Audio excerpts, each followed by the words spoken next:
Welcome to the video, guys. I wanted to spend some time talking to you today about the subject of retirement. And I know there may be some apprehension in our hearts because you're thinking, but I'm not that age yet to be talking about retirement.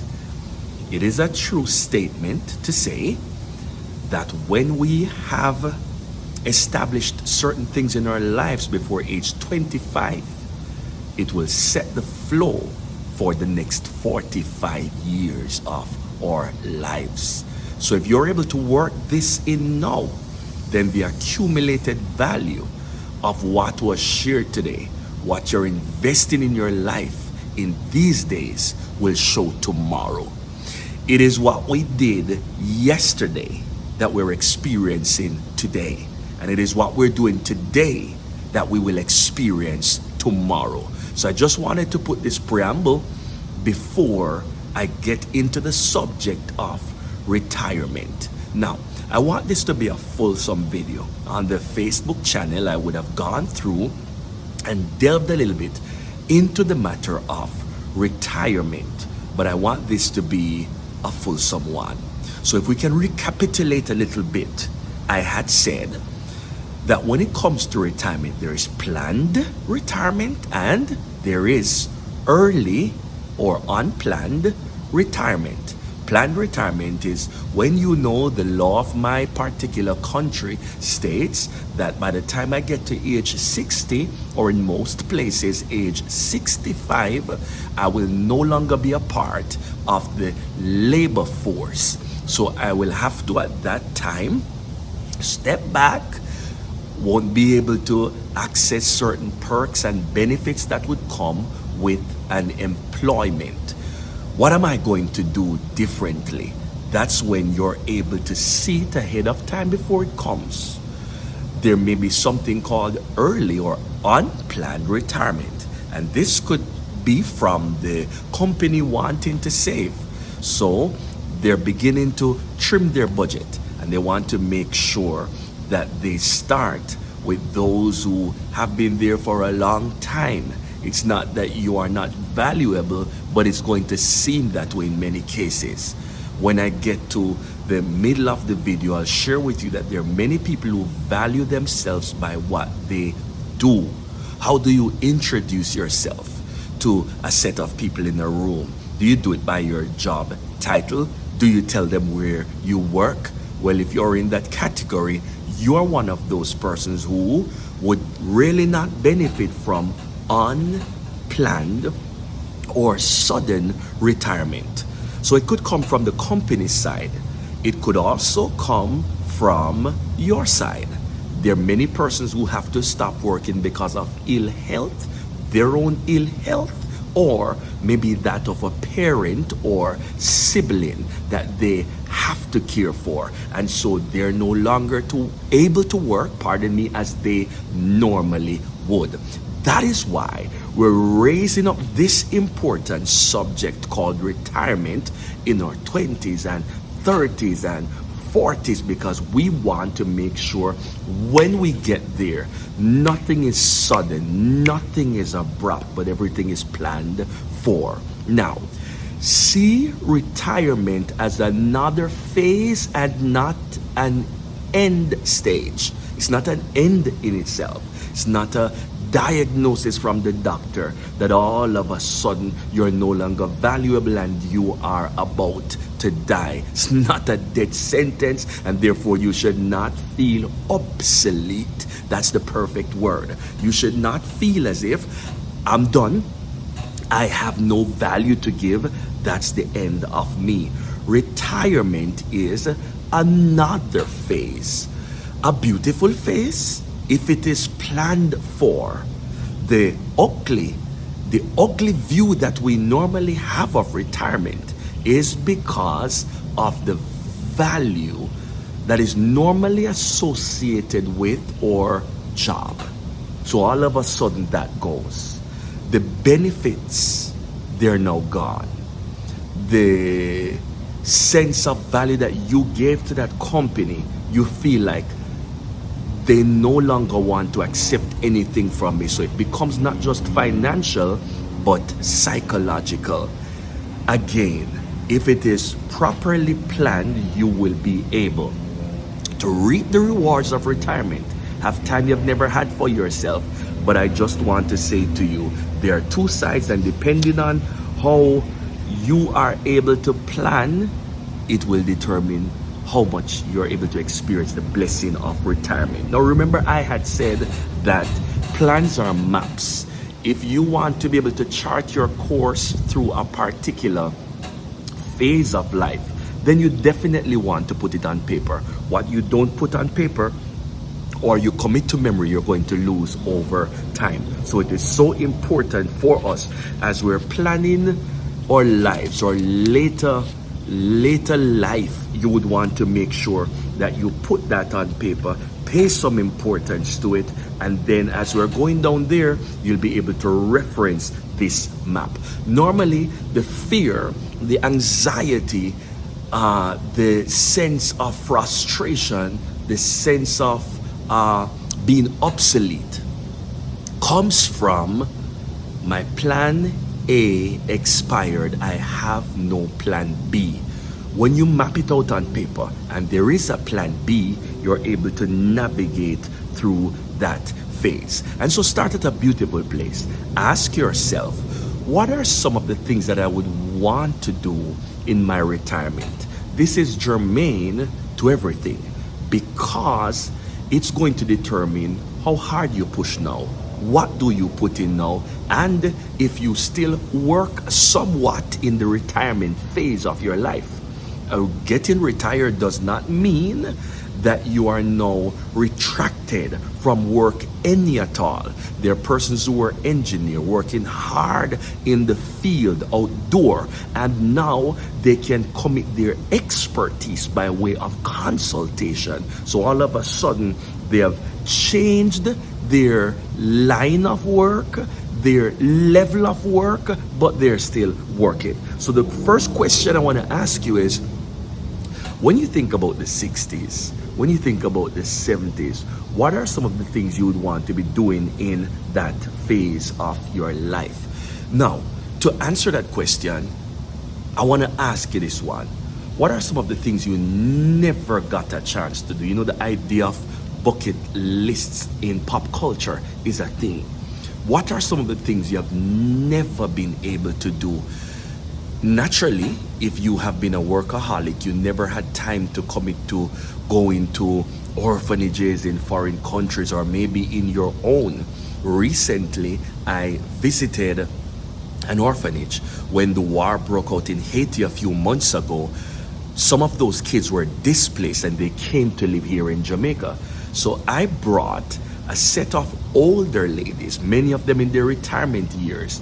I brought them to this home so that they could share their love, their kindness, the warmth of their own citizenry with another. So I saw the joy in their faces and it really came home to me. This is one of the things that many women and even men would want to do in the retirement phase of their lives. You know, like stoic men, they want to give back and it creates a sense of enjoyment, even pleasure too, but it creates that kind of wow, this is something I've always wanted to do. So you may want to take a sheet and you may want to list some of those things. So I'm referencing my notes. There are times when I'll just speak and just go from my head, but this one I really wanted to make sure that I'm systematic in my delivery. Now, you may have to do some research on this. Once you come up with those things, you need to do a little bit of research because you need to be asking yourself the question, what cost will be associated with this? In the retirement phase, what really makes people fearful is the fact that, hey, I'm not going to have money or earning power like I had it before. That may not necessarily be true. If you start doing some quality work, you may be able to see you're still able to benefit from short gigs that you may be able to participate in. In addition to that, proper pension planning will enable you to have some level of income that is accumulating. you will be able to take care of yourself in those years. So there's going to have to be a research component attached to the dream list, the bucket list. Whenever you would have compiled that list, then you need to do some work at it. I'm just going to put this one in here. Your children are a big part of your retirement plan. I know it's a thing now in America for many young ladies. It's a part of the demographic called millennials. That particular group of young persons are saying to themselves, you know what happened? We really don't want to have kids too early or ever at all. That's how this whole thing about cat woman or cat lady became a thing a few weeks ago, making this video in August, and it became a thing in August. What we want to make sure we're doing, we're having kids and we're investing in them. The Bible talks about that in Psalm 127. These are the children who will fight for you in the gates. So that's something that you don't want to miss. There are ladies who may be saying, I'll get to it when I'm through with my course of study. You don't want to make that gamble. The thing is, you may find that there are medical complications that may present along the way the further you go or the older you become. So I know my charismatic crowd may say, oh, we have the Lord and we're declaring this, and I'm not going to get into that stuff. I want to be very pragmatic in my approach, and I want to say to you, children are a part of your retirement plan. The school that you send them to, the prayers that you pray over them, that should be first, will determine the kind of return you will get in your life. You may pray, you may send them to the right school. Who knows if they will live or if they will die? The Bible said, it is not of him who runneth or him that willeth, but God who showeth mercy. Consistently pray for the grace of God as you age and also as your children grow. Now, we have to come to the phase called retirement, because absolutely no one is going to be able to work forever. You shouldn't and you cannot. You shouldn't in the sense that at some point you really want to enjoy what you would have invested so much in. And that's one of the things that we're going to receive from this new era of automation and robotics. We're going to find that people are not working as hard as they used to. And that's why you should be invested in updating yourself. Education is the key. Literally, use this acronym KEY. Keep educating yourselves. Time is changing as we know it. And so as time continues to change, there is a need for us to be updated. If you're not in the know, you cannot be in the flow. If you're not being updated, you are eventually going to be outdated. It is so important for you to figure out, what can I learn concerning the new technological age that is underway? Man's enemy yesteryear and even today has been another man, but man's enemy in the tomorrow of his life will be a machine. No longer man, a machine. So it is so important for you to grow yourself as you're on this continuum. You're constantly asking God, what do I need to do to update myself? So you don't need to work that hard, because there's going to come a time when naturally you have to step back. Your energy is depleted. You're not as buoyant as before. So you will not be able to, and also you shouldn't. Like I said before, the work that you would have invested should allow you to benefit from some free time. Talking about benefits, are you checking out, if you're in Jamaica, what pension scheme can I be a part of? Especially self-employed people, I want to blow the trumpet loudly, because if not attended to, this era of your life will be filled with zero, negatives, nothing at the end of the block. You see, during the COVID period, there came a lot of persons who were saying it is good for you to go work for yourself. Stop working for people. while I want you to be invested in your own enterprise, because that also becomes a part of the retirement solution, please don't negate the place of working for another person. In fact, if you're a faithful man or a faithful woman, you would be happy to share your expertise, time, and talent with another. It is selfish thinking that says, this is just for me, I'm building my empire. Get the my out of it and begin to be thankful for your place of employment. While you're on that job, there are benefits, there are retirement schemes and pension plans that you are able to take and an opportunity of. There may be mutual funds that you're able to get into on your own to make sure in the tomorrow of your life you are guarded. Your savings, they're guarded against inflation. Especially pension plans would have something like this in place to fight back against inflation. So I just want to say the demands of your job won't allow you to work. There may be a period of illness for some people, God forbid an accident.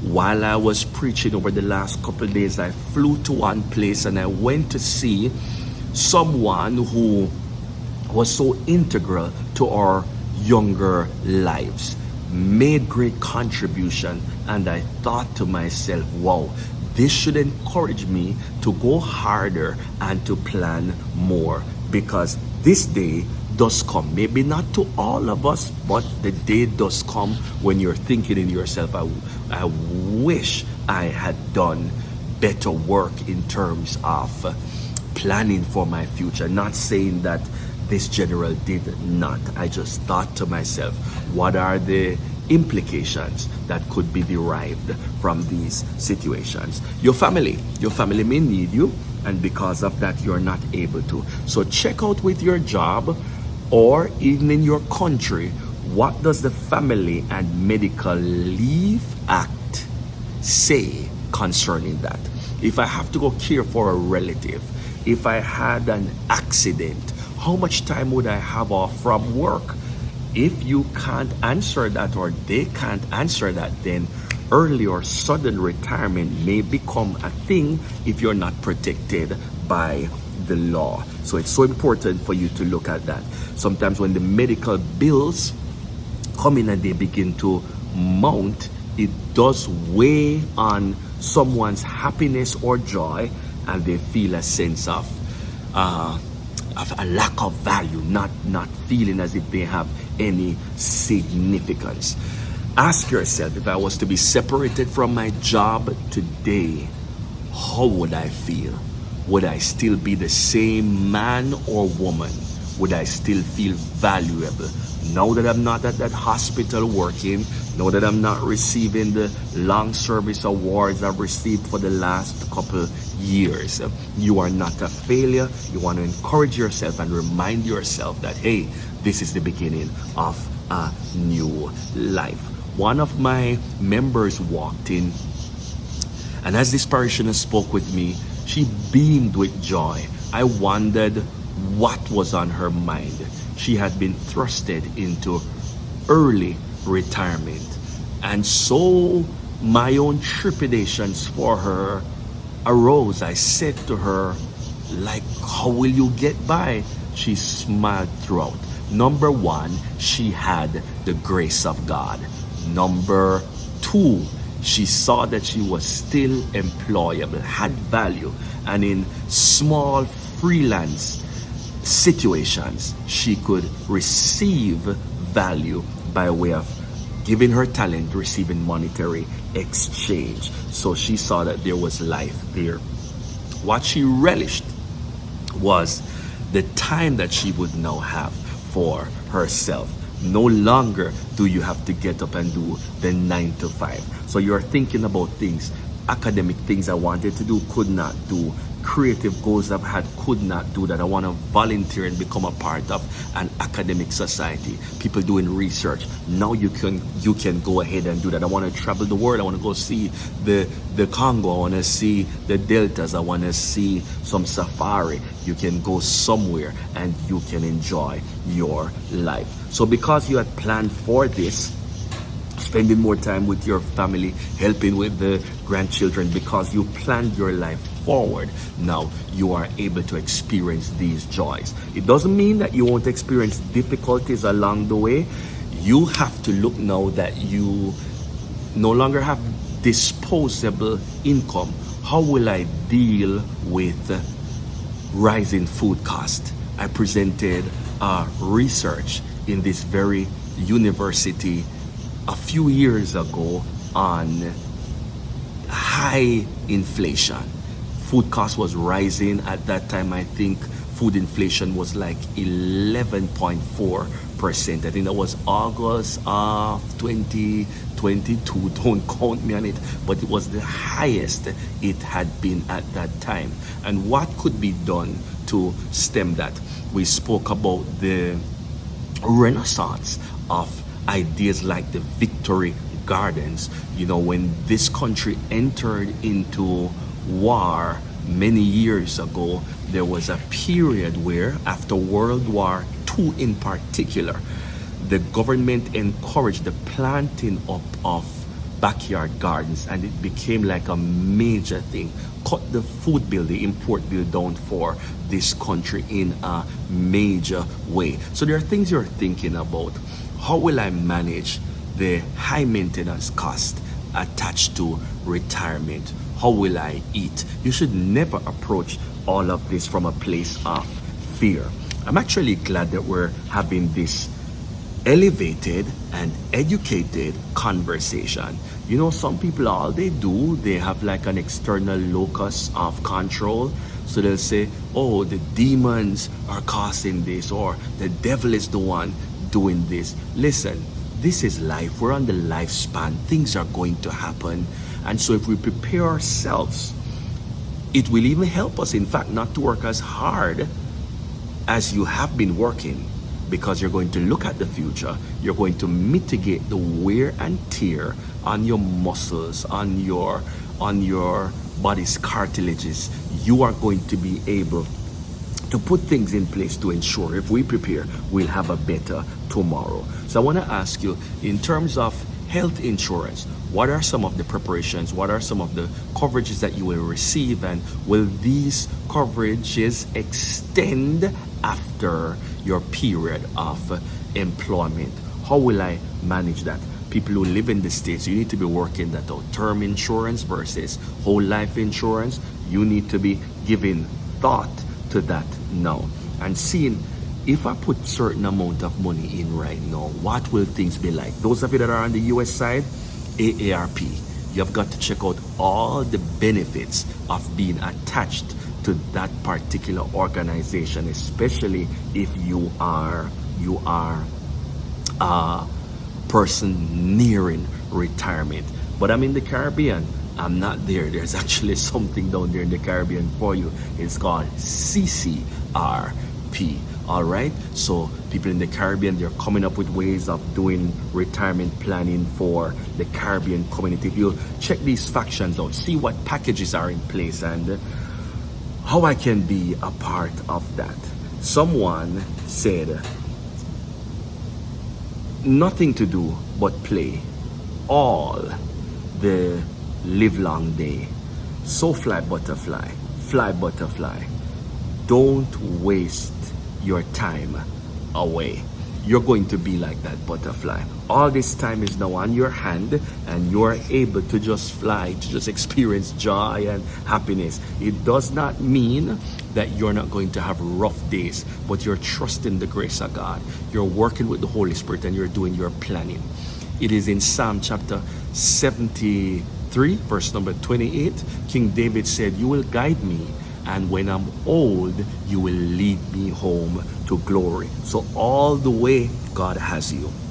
I stopped in a city last week and preached a tent meeting. It felt so different because I was explaining to the people with the fast changes occurring in this world right now, we better have a plan. We better have a plan. It is so important to put things in place because the world as we know it is changing. You want to make sure when you get to that stage, you're not scurrying around, you're not worried, but you're convinced that God is going to hold my hand, He's going to guide me through this phase, and I will be all right. People who get to retirement, they can't drive, so now they must have someone taking them around.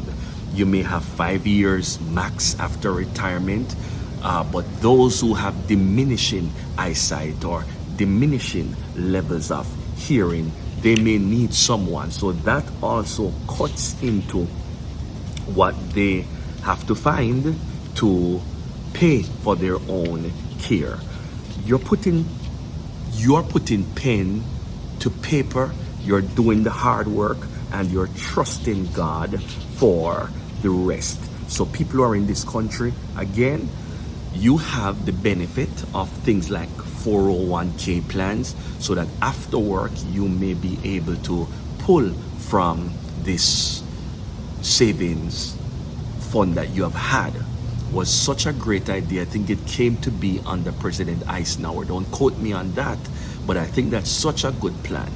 The drawback with that is that many persons are able to go into their 401k. I know there's a particular pension plan that I am a part of that you're not able to go into that before time without tax penalties. So that makes you want to stay in. But some persons, they'll get into their 401k and they'll take out money for other stuff to buy cars. Listen, do not mortgage your house for any new trend that you see. Oh, so and so is doing this. Their business model is cryptocurrencies. I'm talking to you as a fintech student. Do not get into that kind of stuff. Real estate is the new gold. You have that property, keep it well. If you get the chance to own additional properties, go ahead and do that.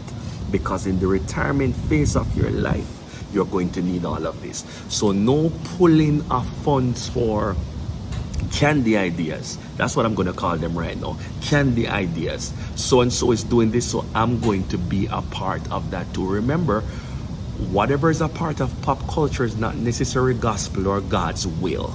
Not because so and so is doing it mean that I should be doing that also. So I really wanted to put that in. You're in Jamaica, go sit with a good accountant.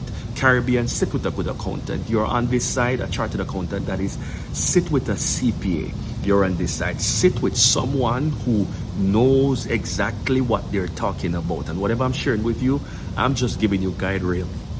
Pardon me. What I'm sharing with you is not prescriptive. It's descriptive. It's not prescriptive.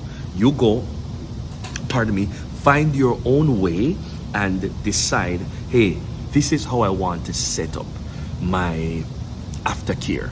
Be careful with addictions. Be very, very careful with addictions, whether it be porn or drinking or even gambling.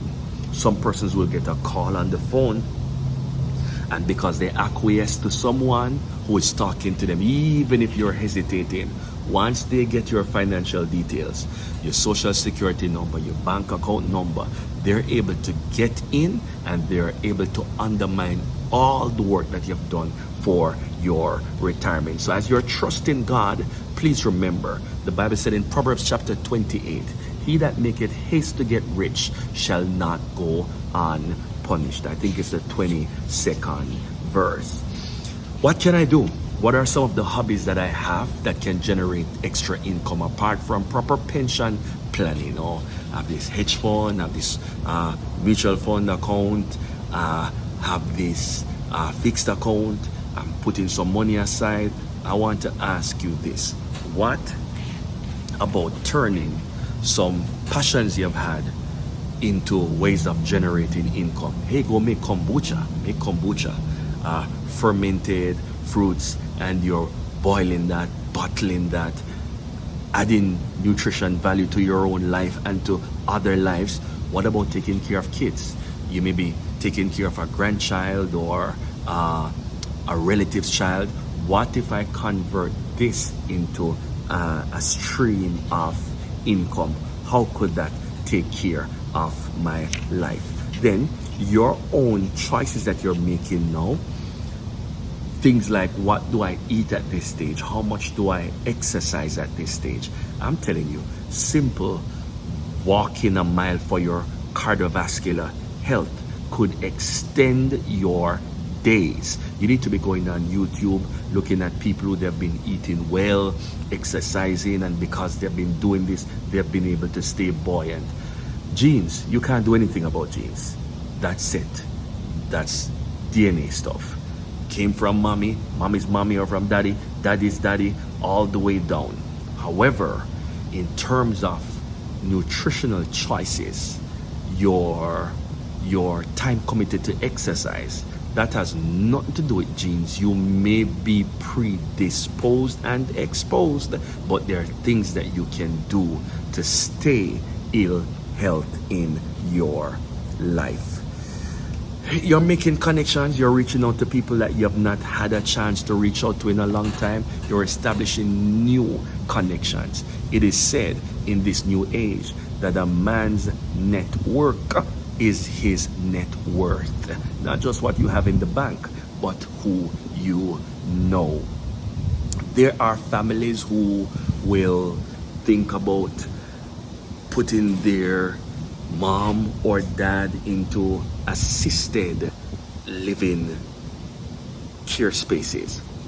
When I was learning Spanish for 3 years, there's something that the lecturer said that stood out to me. Consistently, she would say it. She would make the contrast between their Spanish world and our world, Western world, American life, how people in Europe do it, except like in Spain. And she'll tell you, hey, abuelita, abuelito is a part of the family. They're not obsolete. Like having a grandma is a big deal. Having a granddad is a big deal. In Jamaica, they've had situations of abandonment where persons are no longer going to the hospital to pick up family member. That's a part of culture. It's bad. It's a part of culture. What we want to make sure is that we're taking care of mom and dad as much as it is possible to the finish. The Bible said that what you do to others will determine what is done to you. What you do to others will determine what is done to you. So there are some persons who will say, in this age and world of individualism, you know what? I'm busy. I can't take care of mom. Remember, your day will come. Remember, your day will come. So I just want to encourage you and to remind you, if it is possible, any at all, in your own life right now, to attend well to your mother and your father. It will culture, I wanted to say karma, but it will culture what will happen in your future life. I'm going to leave you with a short prayer. I hope this video works well for you, that you're able to go in and start your research on what will life be like for me after 60. It will be a new country, so why not go on ahead and begin to explore with that new country. Father, I thank you. Lord, I pray your divine will. You said in Psalm chapter 73, through your servant, that afterward you would lead us to glory. Lord, I commit your people to you. I commit my own life to you. Our posterity belongs to you. Our prosperity too belongs to you. We give you glory, great credit and honor for how you will use this 35-minute broadcast. We thank you. Your name be glorified. Amen. Amen. I want to thank you for watching. Thank you for sitting, spending the time to watch this. It will add great value to your life. Do not discount it. This whole thing was a big, big deal. God bless you, and I'm out Until next time, when I present you another great video, God bless you.